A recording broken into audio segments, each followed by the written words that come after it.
प्रिय विद्यार्थी मित्रांनो, तुमच्यासाठी road map for CET exam हा व्हिडिओ मी अपलोड केला आणि त्याच्यामध्ये मी तुम्हाला सांगितलं की रोज 5-5, 10-10 प्रश्न त्यांची प्रॅक्टिस करा आणि पीवायक्यू वर भर द्या। मग आता हे पीवायक्यू कोणते आहेत, कसे आहेत त्याची तुम्हाला कल्पना यावी की प्रश्नांचं त्या चॅप्टरवर कोणत्या प्रश्नांचं स्वरूप कसं आहे, कसे प्रश्न विचारले जातात, अभ्यास कसा करायचा, हे सगळं कळण्यासाठी तुम्हाला तुमचा अभ्यास सुकर व्हावा आणि कमी कष्टात कमी वेळात तुम्हाला भरपूर चांगला अभ्यास करता यावा म्हणून मी PYQ series for CET exam ही सुरू करते आहे। तर आता 11वीच्या स्टेट बोर्डच्या परीक्षेमध्ये स्टेट बोर्डच्या पुस्तकामध्ये पहिला चॅप्टर आहे युनिट्स आणि मेजरमेंट आणि दुसरा आहे मॅथमॅटिकल मेथड।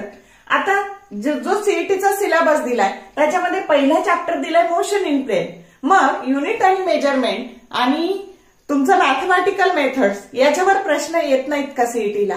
तर येतात, फक्त त्याच्या कन्सेप्टवर प्रश्न येतात। कसे येतात ते ह्या सिरीज मध्ये तुम्हाला पाहायला मिळतीलच, पण सुरुवात मात्र सिलेबसची कुठून दिलेली आहे? मोशन इन प्लेन ह्या चॅप्टर पासून दिलेली आहे आणि म्हणून आपण या सिरीजचा पहिला व्हिडिओ मोशन इन प्लेन ह्या चॅप्टरवरच बनवतो आहे।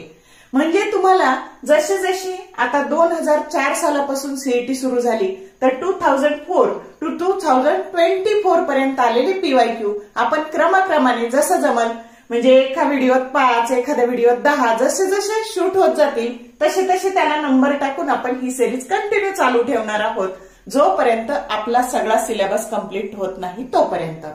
आणि म्हणून तुम्ही जर अभ्यास करायचं ठरवलं की रोज 5-5, 10-10 पीवायक्यू करायचे सगळ्या विषयांचे, तर फिजिक्सचे करायला तुम्हाला ह्या व्हिडिओची मदत होणार आहे। आले लक्षात? आणि तुमचा कमी वेळात कमी कष्टात अभ्यास करण्याकरता तुम्हाला हे उपयुक्त व्हावं म्हणून माझा हा एक केलेला छोटासा प्रयत्न। तर मी दीपाली कुलकर्णी देशमुख माझ्या विंग्स ऑफ फिजिक्स या चॅनलमध्ये आपलं सगळ्यांचं मनपूर्वक स्वागत करते। तर आता बघा, पहिला प्रश्न तो सीईटी 2005 ला विचारलाय ह्या चॅप्टरवर मोशन इन प्लेन मध्ये। मग आता प्रश्न काय आहे तर the angular velocity of our hand of a watch is, आणि 4 ऑप्शन्स आपल्याला दिलेले आहेत। मग आता आपल्याला काढायचं आहे अँग्युलर स्पीड किंवा अँग्युलर व्हेलॉसिटी कशाची? तर तास काट्याची। घड्याळामध्ये जो तास काटा आहे त्याची अँग्युलर व्हेलॉसिटी आपल्याला काढायची। मग अँग्युलर व्हेलॉसिटीचा फॉर्म्युला असतो omega that is equal to 2π/t आणि टी म्हणजे पिरियडिक टाइम, म्हणजे ह्या तुमच्या तास काट्याला एक फेरा पूर्ण करायला लागलेला वेळ। मग आता बघा, आपल्याला असं माहिती आहे की घड्याळामध्ये 3 काटे असतात, सेकंद काटा, मिनिट काटा, तास काटा। तर सेकंद काट्याला समजा हा सेकंद काटा आहे त्याला एक रिव्हॉल्यूशन पूर्ण करायला वेळ लागतो 60 सेकंद, तो त्याचा पिरियडिक टाइम। मिनिट हँडला एक रिव्हॉल्यूशन पूर्ण करायला वेळ लागतो 60 minute. 60 minute that is nothing but 60 into 60 3600 second हा मिनिट हँडचा पिरियडिक टाइम आहे। आणि अवर हँडचा पिरियडिक टाइम किती? तर तुमच्या तास काट्याला एक फेरा पूर्ण करायला वेळ लागतो 12 आवर। मग 12 hour that is nothing but 12 into 3600 because 1 hour that is 3600 seconds and therefore the periodic time for our hand of a clock is 43,200 seconds। मग आपल्याला कशाचा विचारलाय? तर आपल्याला अँग्युलर व्हेलॉसिटी कशाची विचारली? तर our hand of a clock. मग हा त्याचा पिरियडिक टाइम फॉर्म्युलात आपण 2π/t या फॉर्म्युल्यात t टाकलं 43,200। If we divide this it becomes pi divided by 21,600 radian per second inverse, that is correct option C। समजलं का?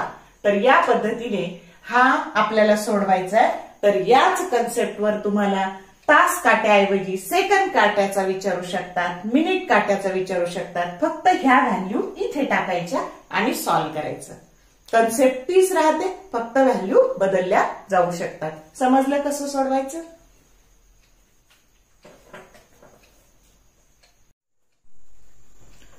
हे बघा, second question motion in plane वरचा जो सीईटी 2006 ला विचारलेला आहे। काय बघा, an electric fan has blades of length of 30 centimetre. तर हा इलेक्ट्रिक फॅन आहे आणि याचे जे ब्लेड आहे त्याची लेंथ म्हणजेच ज्याला आपण रेडियस म्हणणार आहे ही 30 सेंटीमीटर आहे, म्हणजेच 30 इंटू 10⁻⁻² मीटर आहे. आलं लक्षात. मग पुढे काय सांगितलं, तर measured from the axis of rotation if the fan is rotating at 1200 RPM. बघा हा जो फॅन रोटेट होतोय याची फ्रिक्वेन्सी दिली आहे तुम्हाला 1200 RPM, पण फ्रिक्वेन्सीचं युनिट हे RPS किंवा हर्ट्ज असतं आणि म्हणून याला आपण 1200 डिवायडेड बाय 60 केलं की आपल्याला मिळणारे RPS किंवा हर्ट्ज मधली फ्रिक्वेन्सी जी आपल्याला वापरायची आहे आणि म्हणून आपल्याला फ्रिक्वेन्सी मिळणार आहे 20 RPS किंवा हर्ट्ज. आलं लक्षात. आता पुढे काय म्हटलंय बघा, तर त्यांनी म्हटलंय the ऍसिलरेशन of A point on the tip of the blade is about. आपल्याला हे जे ब्लेड आहे याच्या टिप वरचं ऍसिलरेशन काढायचंय. थोडक्यात या रेडियसवर जे ऍसिलरेशन असतं त्याला आपण सेंट्रीपेटल ऍसिलरेशन असं म्हणतो. आपल्याला काय काढायचंय, तर सेंट्रीपेटल ऍसिलरेशन काढायचंय. आता दिलेले ऑप्शन्स आहेत बघा. Option A 1600 metre per second square, option B 4750 metre per second square, option C 2370 metre per second square आणि ऑप्शन डी आहे 5055 metre per second square. Numerical कळलं का, की तुम्हाला हा फॅन दिलेला आहे, त्याची जी रेडियस आहे ती एवढी दिलेली आहे, त्याची फ्रिक्वेन्सी ही 20 हर्ट्ज दिलेली आहे आणि विचारलंय काय, सेंट्रीपेटल ऍसिलरेशन विचारलंय. मग सेंट्रीपेटल ऍसिलरेशनचं मॅग्निट्यूड काय असतं, तर r⍵². मग हा ओमेगा कसा काढायचा, तर 2πn. मग 2πn, मग हे 2πn 20 टाकलं तर ओमेगा झालं 40π. आता ओमेगा 40π झालं, त्याचा इथं स्क्वेअर करायचा आहे. तर मग आता ए बरोबर r⍵², या 40π स्क्वेअर आणि या r ची व्हॅल्यू टाकली 30 इंटू 10⁻². आता 40चा स्क्वेअर झाला 1600 आणि हे π² आपण इथं तसंच ठेवलं. पायचा स्क्वेअर पाय स्क्वेअर. मग आता हे 10⁻² आणि 10⁻+2 हे कॅन्सल झाले आणि 30 इंटू 16 इंटू π². आता बघा सीईटीला कॅल्क्युलेशन करत बसायचे नसतात, लॉजिक लावायचं साधारणतः. आणि तिथं काय काय वापरायचं, तर जर पाय आलं तर पायची व्हॅल्यू 3.142 न घेता 22/7 घ्यायची, म्हणजे कॅल्क्युलेशन सोपं होतं. त्यानंतर π² ची व्हॅल्यू 9.872 न घेता ती नियर अबाउट 10 घ्यायची. त्यानंतर 4π² जर घ्यायचं असेल तर ती नियर अबाउट 40 घ्यायची. तर हे सगळे शॉर्टकट वापरत जायचे कॅल्क्युलेशन करताना.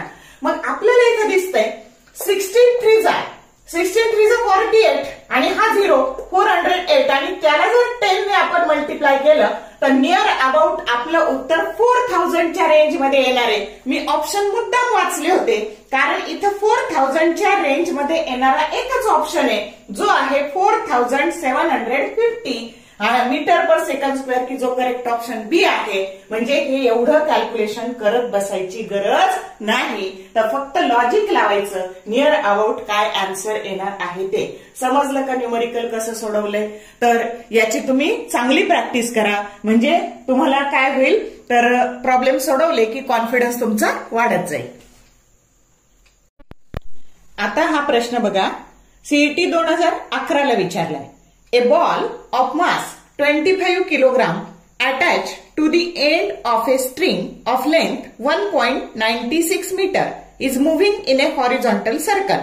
The string will break if the tension is more than 25 Newton. What is the maximum speed with which the ball can be moved? Option A 40 meter per second, B 3 meter per second, C 3.92 meter per second and D 5 meter per second. आता इथं काय दिसतंय आपल्याला, की हा जो ball आहे याला हॉरिझॉन्टल सर्क्युलर मोशन आहे आणि याची लेंथ म्हणजेच त्याची रेडियस आहे ही 1.96 मीटर आहे आणि ह्या बॉलचं मास 0.25 किलोग्राम आहे. मग सेंट्रीफ्युगल फोर्स हा काय येणार आहे, तर सेंट्रीफ्युगल फोर्सचा फॉर्म्युला असतो mv²/r, पण या केसमध्ये आपल्याला लिहावं लागणार आहे mv²/L लिहावं लागणार आहे. आणि टेन्शन जे काही आहे ते हा सेंट्रीफ्युगल फोर्स कशाने बॅलन्स आहे, तर तो टेन्शनने बॅलन्स आहे, की त्या टेन्शनची किंमत आपल्याला 25 न्यूटन दिलेली आहे. मग ह्या मासची व्हॅल्यू टाकायची आणि आपल्याला त्याचा स्पीड काढायचा आहे. मग या फॉर्म्युल्यात व्ही स्क्वेअर आहे आणि एल ची व्हॅल्यू टाकली. व्ही स्क्वेअर साठी फॉर्म्युला अरेंज केला, हे इकडे शिफ्ट केले आणि म्हणून 25 इंटू 1.96 डिवायडेड बाय 0.25. फक्त 2 घर डेसिमल सरकवलं इकडं, इथे पण 2 घर डेसिमल पॉइंट सरकवला. 25 कॅन्सल झाले आणि 196 आणि ही व्ही स्क्वेअरची व्हॅल्यू आहे, याचं स्क्वेअर रूट येणार आहे 40 मीटर पर सेकंड, की जो करेक्ट ऑप्शन ए आहे. सीईटीला कधीच कॅल्क्युलेशन करत बसायचे नाही. शक्यतो अशा व्हॅल्यू दिलेल्या असतात की त्या आपोआप कॅन्सल होतात, फक्त आपल्याला थोडीशी तिथं ऍडजस्टमेंट करायची असते.